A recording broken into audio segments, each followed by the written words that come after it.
This is the SLO problem number 3. It's dealing with this scenario. Um, in the book, it's section 3.3, and there's a couple ways to look at this, but it goes like this. If an amount of money, P sub 0, is invested in an account at 4.7% compounded continuously, the balance, capital P, grows at a rate given by dp over dt. Now, you know that this means the first derivative, and this is the first derivative is 0.047 capital P. And you're asked, when will this investment double? So there's a hint. You may want to use the exponential growth equation, P equals P sub 0 e to the RT. I call this the PERT equation because I remember when PERT shampoo was very popular back in the 80s, but I digress. So I have here the problem, and when will the investment double? It's kind of hard to get to that, so let's just rewrite this equation to mean what it should mean. So we're basically saying that this is the, this is the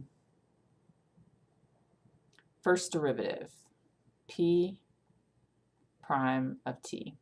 Okay, so that's the first thing. But one thing that you're going to be asked to do on my math lab is to be able to rewrite this, or write it in the equation.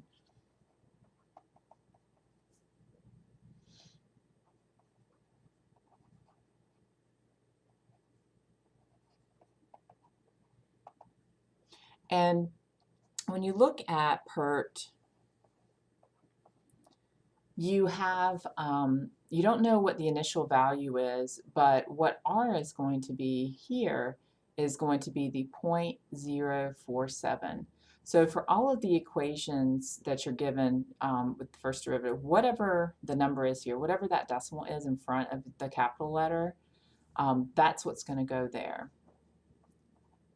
So it looks like this.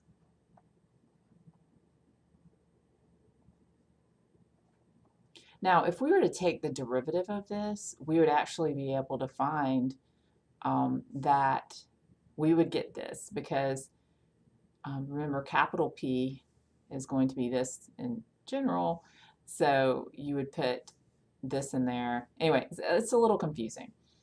But one thing I wanted to point out, and that's why I'm telling you about how to rewrite this first derivative in terms of what the original P should be, is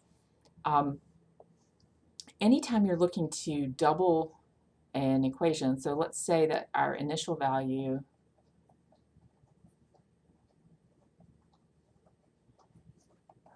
let's say P sub 0 is $500.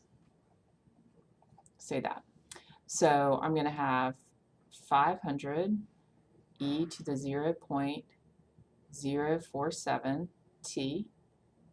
Now, if you double 500, you get 1,000. All right, so how do we solve for these? It's been a little while. We divide both sides by 500 to get rid of the 500. That means we get 2 is e to the 0.047 t. Now, the way that we rewrite an exponential is it would be ln 2 is what's in the exponent here. So you could think of it as rewriting it, or one thing I like to tell my students is to just take the ln of both sides.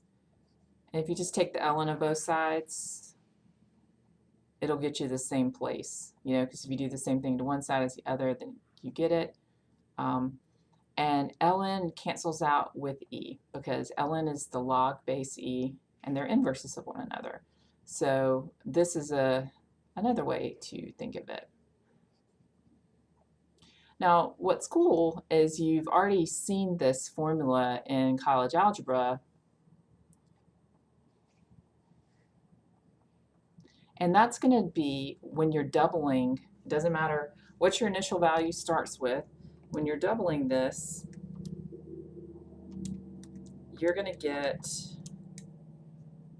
that this will double in approximately 14.7 years. Let me make sure. Yeah, let's say years. That's what the time would be. So if it stays at this rate, that's how it is.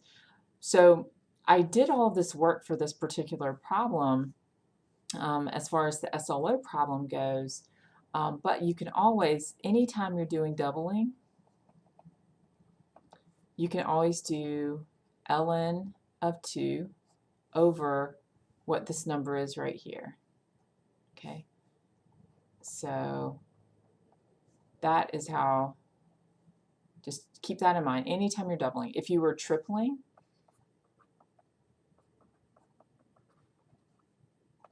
it would be ln2, or excuse me, ln3 over 0.047. So you can get that yourself, but I'll just type it in real quick.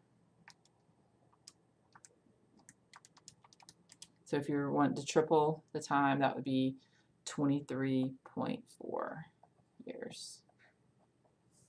And this was 14.7 years.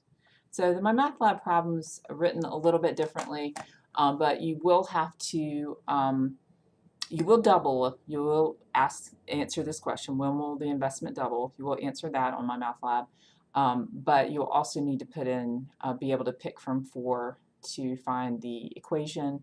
But as far as the doubling goes, just do ln2 over whatever number in front of your p is.